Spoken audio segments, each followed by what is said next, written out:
Start your engines.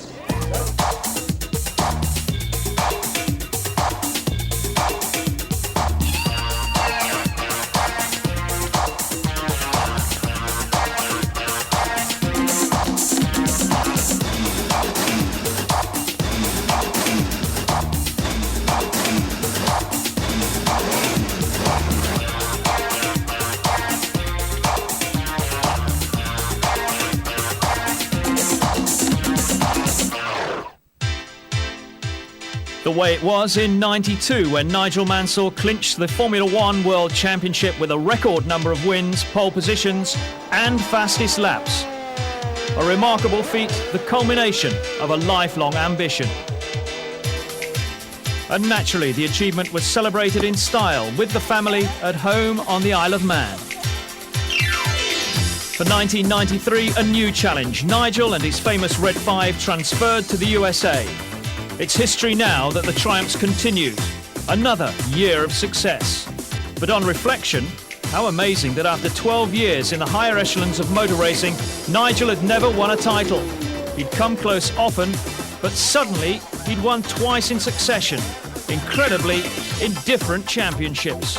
Formula One and IndyCar titles back to back. More people have got in touch, more people have sent congratulatory telegrams and faxes, and I think it's just excited a lot more people for the fact that it's just an incredible set of circumstances and doing it back to back. The Formula One title proved elusive for Nigel in 1991. For the following season, he switched his base from the Isle of Man, where he and his family had been so happy, across the Atlantic to Clearwater, Florida, to a climate that made winter training less of a chore. The magnificent house that became home had everything for an aspiring and at times perspiring world champion. He worked on a fitness program that was designed to return him to Formula One leaner, fitter and stronger than ever before. It was as though he was preparing for a world title fight. And in a way he was, except that this one lasted 9 months and took place at 16 different venues worldwide. The hours of toil and physical punishment paid off. He weighed in the lightest of his career when the season began. But it wasn't all work. The chance to relax with Chloe, Leo and Greg was always taken. The overwhelming win at Silverstone, the 7th in 9 races, meant Nigel had won more Grand Prix than any other British driver. Another win and a second place later, the title was assured, all wrapped up by the middle of August. Mission accomplished, he went back all too briefly to the Isle of Man to a hero's welcome, only Britain's second world champion in 16 years.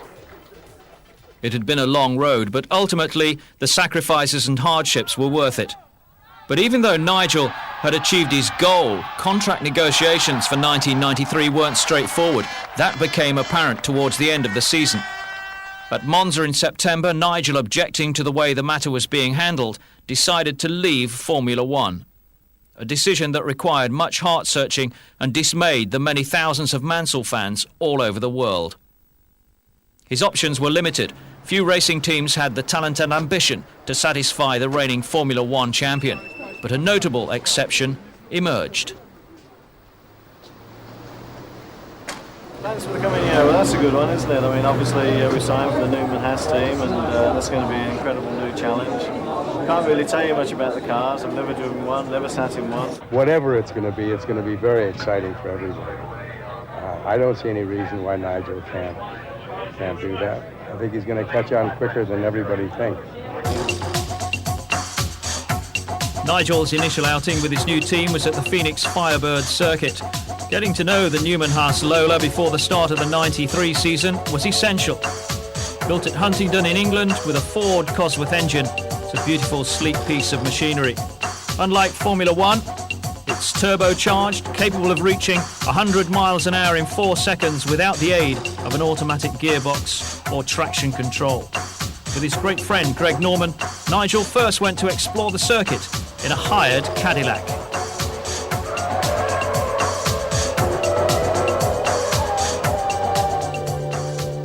Greg Norman's been a pal of Nigel's for years. Nigel, of course, a great golf fan. What would he give to be the Open golf champion? What would Greg Norman swap for a drive in red 5?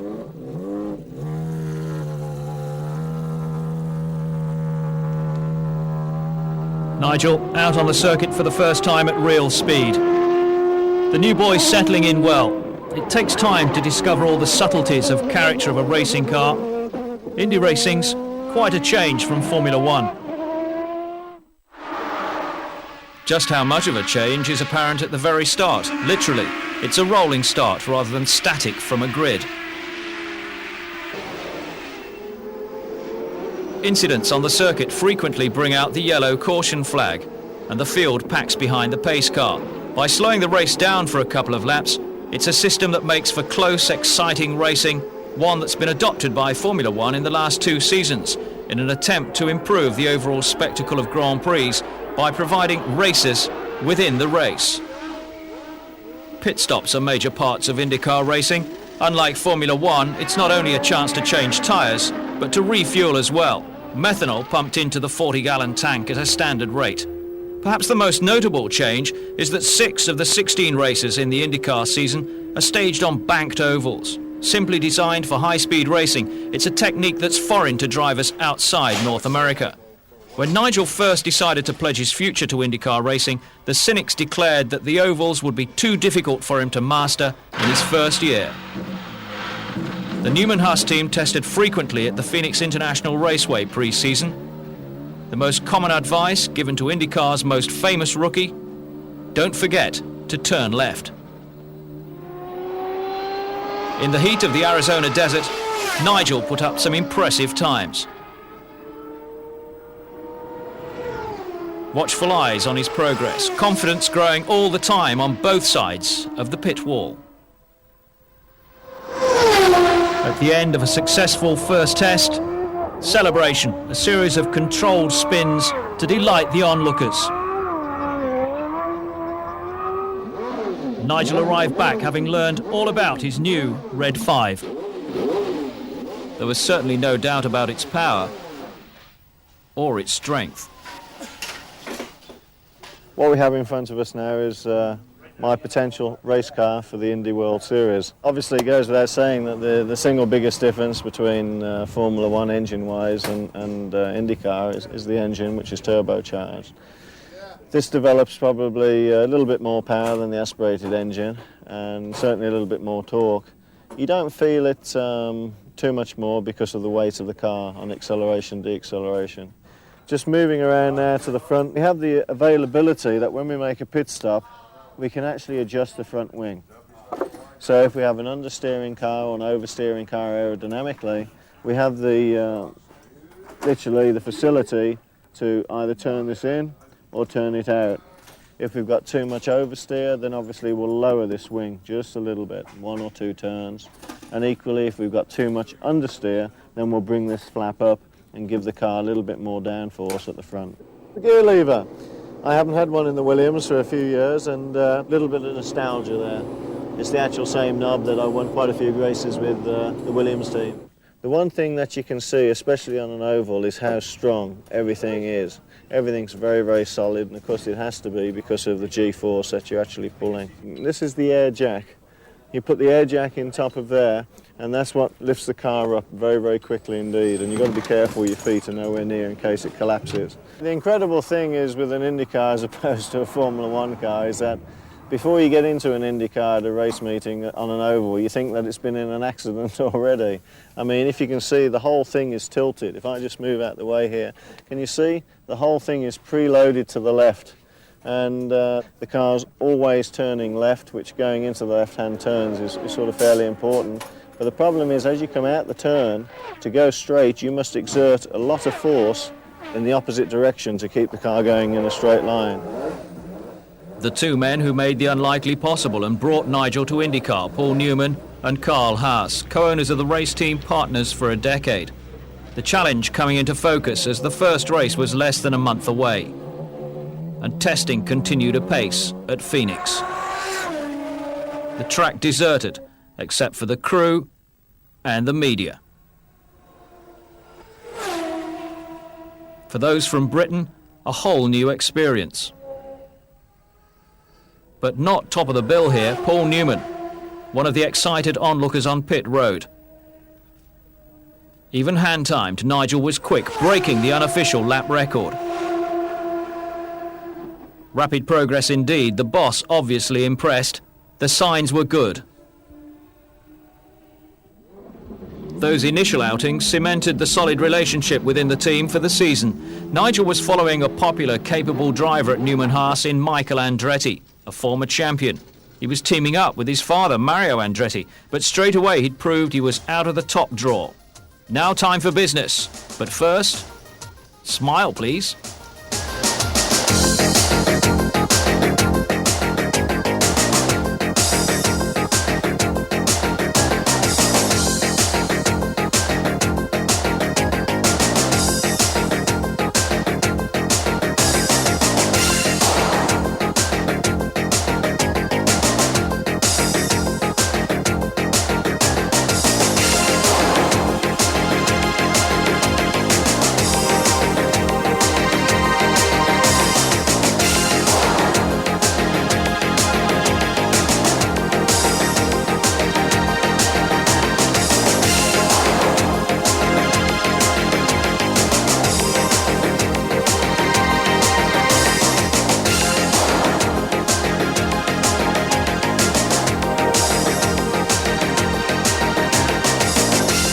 This is enjoyable, and you've got some great people, great sponsors, and some absolutely fabulous racing, and I'm just looking forward to doing it. Immediately prior to the first race in Australia, Nigel met his new friends. Doing it. Guys. Different.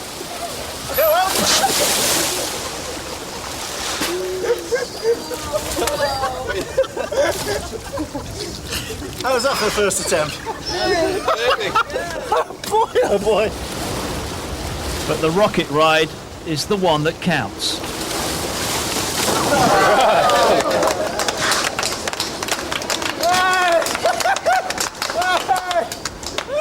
That was the most brilliant experience of my life to date. Forgive me, I'm a little bit out of breath, but obviously now when Slim's finished playing, we've got to go straight back to the business of racing. Pole position secured at Surfers Paradise, but this was Nigel's first rolling start for years, and his lack of experience showed. You can't practice this. And in the early stages, he dropped from first to fourth. After 15 laps, he was ahead again, outbraking Emerson Fittipaldi, until a stop-go penalty cost him the lead once more. Still, he stormed back and won after 65 grueling laps. I mean, I wanted to be competitive and I was motivated because I never actually had won in Australia before in my Formula One career. So to sit on the pole and win the race in Australia in the opening event was just something very special again. First race of the season and history made. Nigel, the first man to win from pole on his IndyCar debut. There is a lot to learn, and it's a different science on an oval, and you know, that's going to be the biggest challenge in 2 weeks' time. Phoenix was the site of his first race on an oval, completely different to anything he'd tried before. It's a simple layout, but it's not easy. There was tension in the air as Nigel, the quickest man on the track, set off again in a bid to improve even further. He knew that one small mistake could equal big trouble.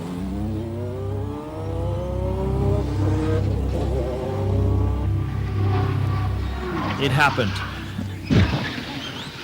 The impact speed was estimated at 182 miles an hour. The expert IndyCar safety team was there immediately, gently lifting Nigel from the wreck. It was a massive crash, the track littered with debris from the car and the wall. Nigel stretchered away to the air ambulance. Now the anxious wait for news.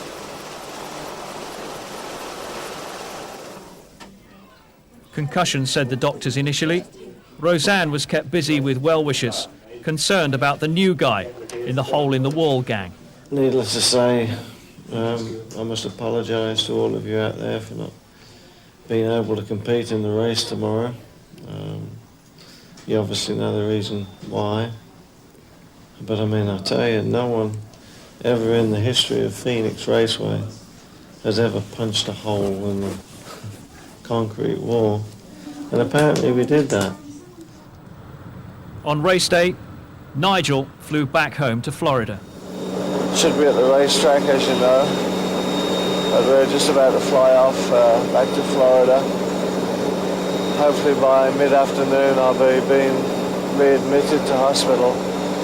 I've got a problem with my lower back. It's just one of those things, I'm afraid. I'm told that every driver's been in the wall there. And it's just unfortunate that I've joined the club a bit earlier than I'd anticipated. It just goes to show how quickly an oval can bite you, and it bit me real good. And you know, everybody knows the result. I was knocked unconscious for some time, and I basically split my back internally open, and everybody knows what happened after that, and it put me out that weekend, and I struggled then for 2 to 3 months to even get back. Such injuries would sideline commentators, let alone a driver, but at Long Beach 2 weeks later, Nigel was back, hurtling round the street circuit to claim pole position. The cockpit was padded to make it more comfortable, but it was also a tighter fit. Nigel's problem had been located, a large pocket of fluid in the lower back that had to be drained continually. An operation imperative, but timing was crucial. At Long Beach, Nigel went on to finish third in the race. Considering the injuries, a phenomenal effort. Very good. Now for second place. Indianapolis, with its month-long program of testing and qualifying, was next on the agenda. He had a serious injury. He had a lot of conservative treatment to try and get over that. We did everything we could to avoid surgery, but it got to the point that if he were going to have a chance to race at Indy and to continue the race season, he had to have surgery. I mean, this is a man that had a significant injury, and he's exhibited a total dedication to his sport to try and have this surgery done at the only possible time it could be done that could get him back on the track at Indy. Nigel was determined not to miss the sights and sounds of Indianapolis.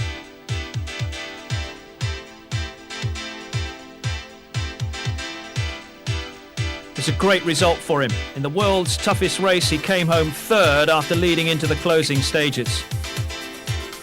It was only a late yellow that ruined his chances of a debut victory in the Indy 500.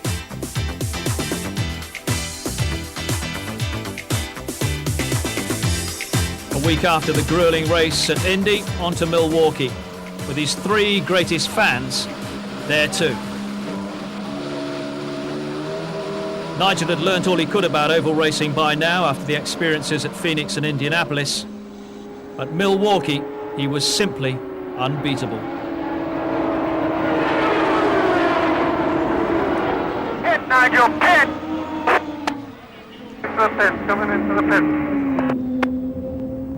Just going to top it with fuel, and we're going to put new tires because we got about 60 laps left.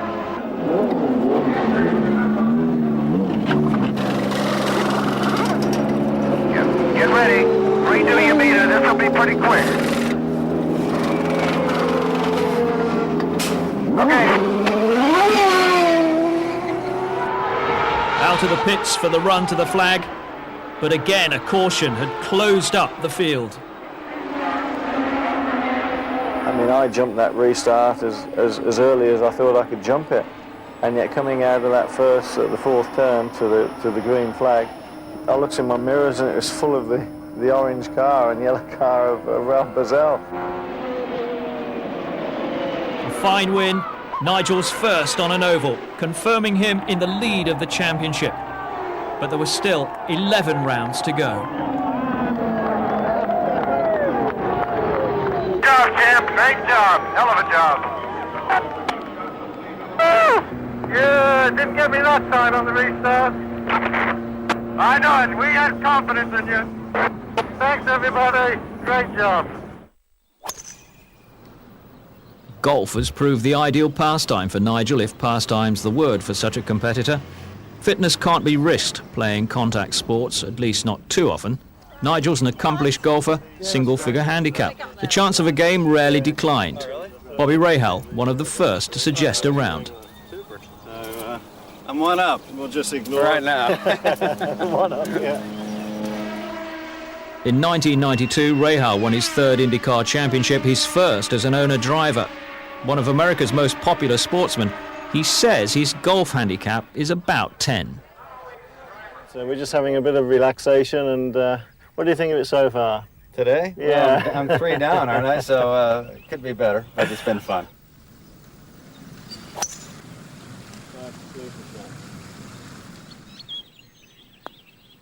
Stay up now, stay up.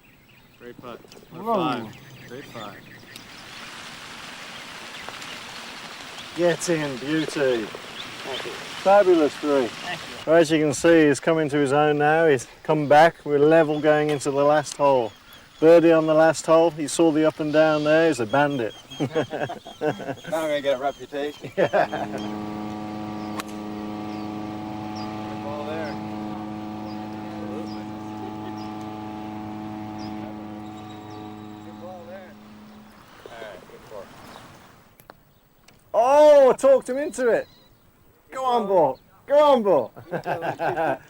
We'll show you what friendship is. We'll give you that one. There you go. I think that's $10, Bobby. Is it? Okay. But I can Is that assure Australian or is that Canadian or US? Well, I think as long as it's legal currency, I Right, don't no mind. problem. But I can tell you one thing: it's going to be far harder to beat on the racetrack. Nigel took possession of his new jet aircraft capable of flying transatlantic non-stop, which proved useful when there were 1 or 2 errands to perform. Like calling into Madame Tussauds in London to, well, spot the difference. This has got to be one of the signs of having made it to the top of your profession. To have an effigy exhibited at the famous waxworks. This made a decent photograph, 2 Nigel Mansells, when the opposition is finding 1 hard enough to tackle.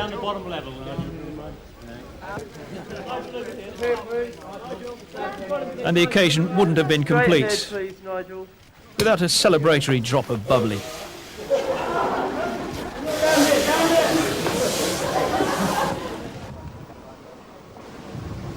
And another honour for Nigel Mansell. Birmingham University awarded him an honorary doctorate in engineering, and the family looked on at the ceremony performed by the Vice-Chancellor.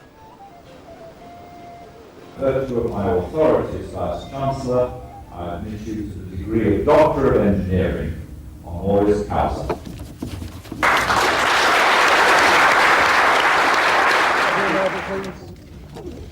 This was surely an appropriate award for Nigel, who began his working life as an engineer in Birmingham. And there was another trophy to collect at the RAC Club in Pall Mall, the Seagrave Trophy, in acknowledgement of his outstanding achievements. He became a proud recipient following the likes of Sir Malcolm Campbell, Sterling Moss and Jackie Stewart. Back to America, back to work, learning the circuits. By Cleveland, round 8 of 16, Nigel was leading the championship by 14 points from Raul Boesel, with Emerson Fittipaldi third, 16 points behind. At Cleveland, Nigel and Emerson enjoyed a great scrap over second place. Brilliant entertainment.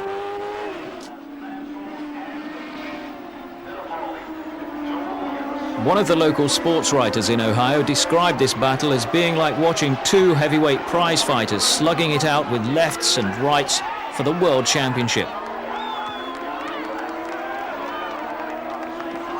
But it was even more spectacular than that, wheel-to-wheel racing at speeds approaching 200 miles an hour. 2 absolute masters of their craft involved in a superlative battle for position.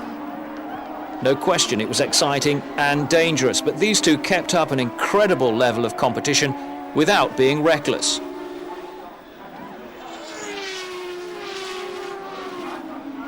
Fittipaldi, world champion in 1972 and 1974, won the IndyCar title in 1989. This duel between champions was one of the highlights of a brilliant season. But then problems at Toronto, 9th on the grid after a series of troubles. The main opposition in good form as well, with Fittipaldi on pole position. Then the car would do this. I mean, that was a nightmare. We went there, and the setup we had on the cars perhaps weren't quite right. I had 2 major accidents on the one day, one where I braked and we were so low that the car was basically on the ground, and I lost my steering and I went straight on into the wall. And then you know, the second one was later in the afternoon, and I lost the back end again over a bump and just went straight in the outside wall. But I mean, you know, it was, I look at that weekend extraordinary as a lucky weekend. Why do I look at that as a lucky weekend? I've had one mechanical failure this year with a turbocharger, with a wastegate, and it was that weekend. So, I mean, I could have been winning that race and had the failure, right? We had a dreadful weekend. The car was not competitive in the race at all. I was running in 9th or 8th place, and the car failed. It actually did me a favour. So, I mean, I look at it from a positive point of view. For almost a decade on the Isle of Man, Nigel saw service as a special constable. In a rare break from track action, Nigel became an honorary member of the FBI when he went along with Roseanne and the American TV commentator Paul Page to the FBI headquarters in Indiana.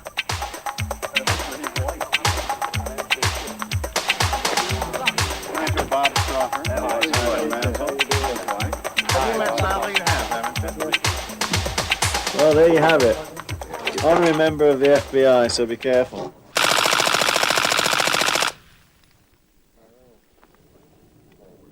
He goes too fast.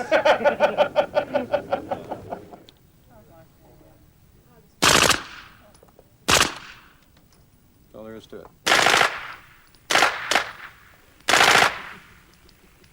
Oh, this is great. Isn't that? You watch the metal. Oh, first machine gun I've ever shot in my life, and well, normally I hope it'll be the last time I shoot a machine gun. Woo. Okay. Woo. Yeah, lean into it. Lean into it. Yeah. That's got a big kick because it's short barrel. That's enough with that one. Yeah, that hurts. I hate it. I hate it. That reminded me of Anybody else the want to war shoot in it? Phoenix, how one did. That got a good kick. Back to oval racing on the first day of August, Michigan, the second 500-miler in the IndyCar series. Nigel hadn't won since the beginning of June. He wasn't feeling 100%, but in the race, it was Mansell against Andretti for the lead. Nigel, in. Plus 1 lap on the field, Nigel. Plus 1 lap on the field. This is absolutely killing me.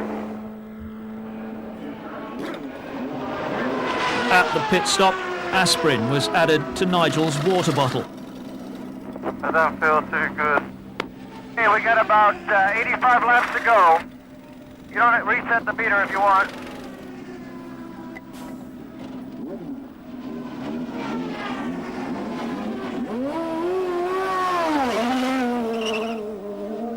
Down there in pit road, the team owners were concerned. Could Nigel see it through? But although he was feeling sick and had a rotten headache, he made it right to the finish. Hell of a job. Great job. That really puts us up in the points. Super. A splendid victory, Nigel's first for a couple of months, and one of the very best of his whole career. Monaco is a tough race, the hardest races we've ever had in Brazil in 120 degrees heat. This is tougher. I mean, it's tougher on the machinery, it's tougher on the driver, and you know, it's just been a complete new experience from every aspect, both from the heat, the physical part, getting beaten up a bit, you know, and then the amount of pit stops and just getting everything to go right. I can tell you, truly moving, exciting, and a little bit bewildering at times. Happy birthday to you. Happy birthday to you. Happy birthday, dear Nigel.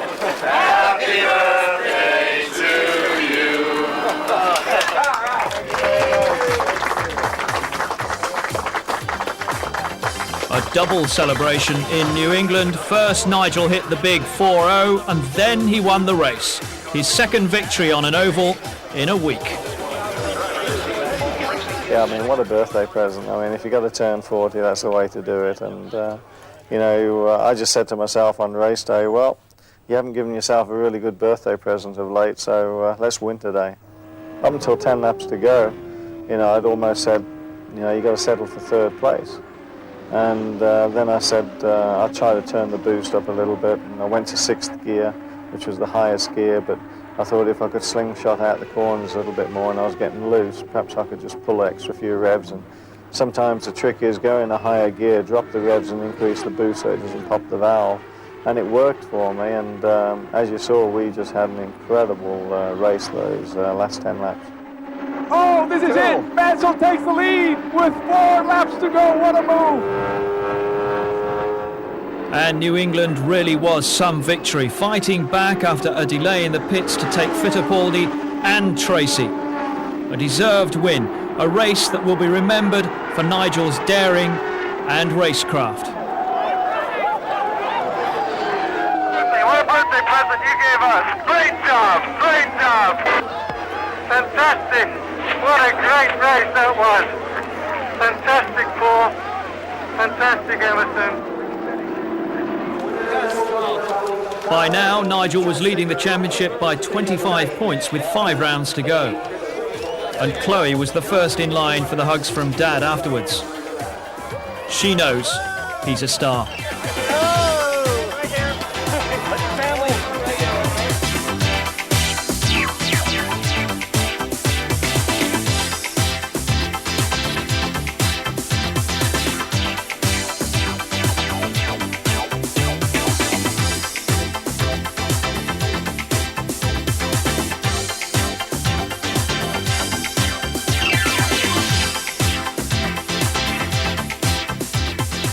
And this all seems to be part of the job these days, making up for the commercials.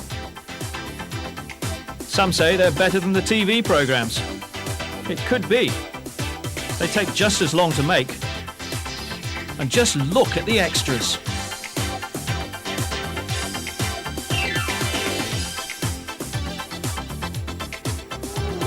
For this one, they used footage from one of Nigel's less successful races mid-Ohio. Never mind. In this case, it's not the result that counts. This commercial was shot at Nigel's local Texaco garage in Clearwater. He's a regular customer, so the rest didn't mind having to wait.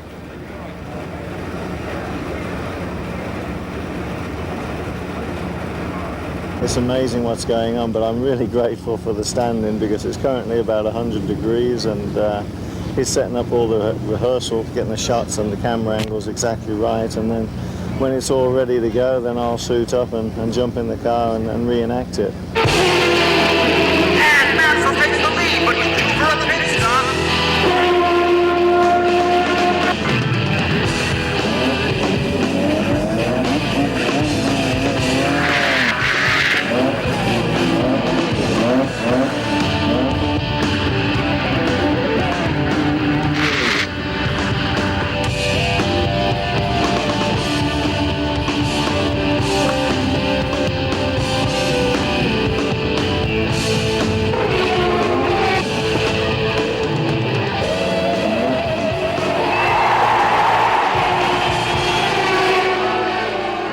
Fine win, Nigel. Any hairy moments? Oh yeah, for a moment back there, I almost forgot the whole meal.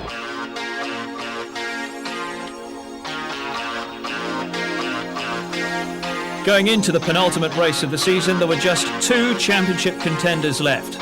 Nigel Mansell and Emerson Fittipaldi. The venue, Nazareth, Pennsylvania, a 1-mile oval. Nigel dropped back to 4th with poor handling and then fought his way all the way back, past Fittipaldi for 2nd, and still he attacked. Now he is beginning to challenge Paul Tracy. So here is a fight for the lead, and look at him dial inside of Tracy. The crowd comes to their feet and begins to cheer as Mansell comes into the lead. Yes, it was Nigel in charge again, commanding the race and even lapping his teammate Mario Andretti. And he has Everybody in a firm headlock at the moment, trying to get a submission. Mansell is being brutal here on his competitors. He is superb and in total control. Emerson Fittipaldi, meanwhile, was sensing, as the race ran into the closing stages, that his chance of a second Indy Championship had gone. But down in pit lane, Paul Newman was taking nothing for granted, while the Newman-Haas team manager Jim McGee coolly saw the job through to the finish. Coming up to 1 lap to go, and Nigel still forcing his way through the field. His lead increasing to half a lap over Scott Goodyear by the checkered flag. Everyone else at least 2 laps back as Nigel came through to complete victory. He'd now won on every oval since Indianapolis.